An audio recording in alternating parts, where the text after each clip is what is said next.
कैसे हैं आप सब मेरे दोस्तों। उम्मीद है आप सब बिल्कुल ठीक होंगे और मैं आपकी होस्ट सुंदस एक दफ़ा फिर से आपको खेल खेल के स्टोरी सेगमेंट में खुशामदीद कहती हूँ।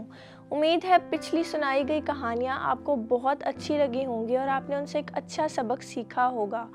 लेकिन क्या प्यारे बच्चों, आपके पास कुछ ऐसे टैलेंट्स हैं जिनको आप इस्तेमाल करना चाहते हैं, या आप में से बहुत सारे बच्चे ऐसे भी होंगे जिनको अपने टैलेंट्स का पता नहीं है।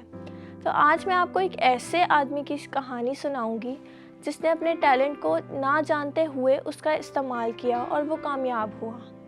आप सब गेस कर सकते हैं कि वो इंसान कौन था? जी हाँ, बिल्कुल सही, वो इंसान मूसा था। इस्राएली कौम जब कैद होकर मुल्के मिस्र गई तो मुल्के मिस्र के बादशाह बहुत जालिम थे और वो उन पर बहुत जुल्म करते थे।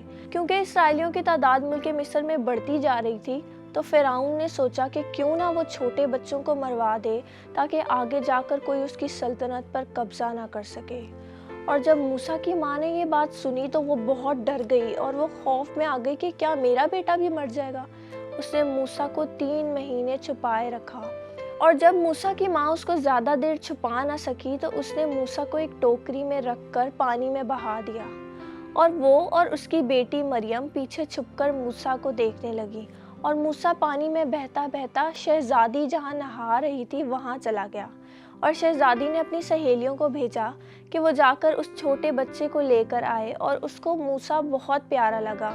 और मरियम जल्दी जल्दी भागकर शहजादी के पास गई और शहजादी को बोला कि क्या आप चाहती हैं कि मैं एक दाई इसके लिए लाऊं जो इसका ख्याल रखे? तो शहजादी ने बोला हाँ बिल्कुल। तो मरियम जल्दी से गई और अपनी माँ को लेकर आई और शहजादी ने उसका नाम मूसा रखा क्योंकि मूसा का मतलब है पानी से निकाला हुआ। और शहजादी ने मूसा को बिल्कुल अपने बेटे की तरह पाला। लेकिन मूसा की माँ उसकी तरबियत करती रही और उसे बताती रही कि वो किस कौम से ताल्लुक़ रखता है। और जब मूसा बड़ा हुआ तो वो देखता था कि फिरौन के लोग इसराइलियों पर कितना जुल्म करते हैं। और एक दिन मूसा ने देखा कि एक मिस्री 2 इसराइलियों पर बहुत जुल्म कर रहा है तो उसने उसका कत्ल कर दिया। और तो मूसा जाकर एक वीराने में छुप गया और जब थोड़ा अरसा गुजरा तो मूसा वहाँ बस गया और भेड़ बकरियाँ चराने लगा। और एक दिन जब मूसा भेड़ बकरियाँ चराते हुए जा रहा था तो उसने एक झाड़ी देखी जिसमें आग लगी थी। लेकिन वो झाड़ी जल नहीं रही थी, लेकिन फिर भी उसमें आग लगी थी। और मूसा बहुत हैरान हुआ कि ये कैसे हो सकता है कि एक झाड़ी में आग लगी हुई है लेकिन वो जल नहीं रही। और फिर आवाज़ आई कि अपनी जूती उतार दे क्योंकि ये जगह पाक है। और वो खुदा की रूह थी जो मूसा से बातें करती थी। और फिर खुदा ने मूसा को कहा कि मैं चाहता हूँ कि तू मेरी कौम को मुल्के मिस्र से आज़ाद करके लाए। तो मूसा ने बोला नहीं नहीं खुदा, मैं ऐसा कैसे कर सकता हूँ, मैं तो सही से बोल भी नहीं सकता, मैं तो तोतला बोलता हूँ। तो मेरे भाई हारून को कह दे, वो मुल्के मिस्र से लोगों को निकाल के ले आएगा। लेकिन खुदा को मूसा पसंद था और खुदा ने कहा नहीं, मैंने तुझे चुना है ताकि तू मेरे लोगों को बचा कर लेकर आए। और फिर मूसा फिरौन के पास गया और उसको बोला कि खुदा के लोगों को आज़ाद कर दे क्योंकि खुदा का हुक्म यही है। लेकिन फिरौन ने मूसा की बातों को मजाक में लिया। उसने बोला जा जा, हम तेरी बात नहीं मानते। लेकिन फिर मूसा ने एक दफ़ा फिर से फिरौन को कहा और जब फिरौन के इनकार करने पर खुदा को गुस्सा आया तो खुदा ने 10 आफात मुल्के मिस्र पर भेजी।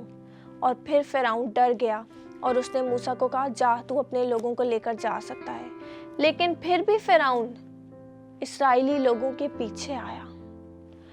और जब वो लोग दरिया यरदन से गुजर रहे थे, खुदा ने मूसा से कहा कि तू अपना आसा पानी की तरफ बढ़ाएगा तो पानी 2 टुकड़े हो जाएगा। क्योंकि इस्राएली लोग बातें बनाते थे और कहते थे कि ये मूसा हमें कहाँ ले आया है, अब हम दरिया को कैसे पार करेंगे, हमारे पीछे तो फिरौन है, वो हमें दोबारा कैद करके ले जाएगा। लेकिन उनको खुदा की कुदरत मालूम नहीं थी।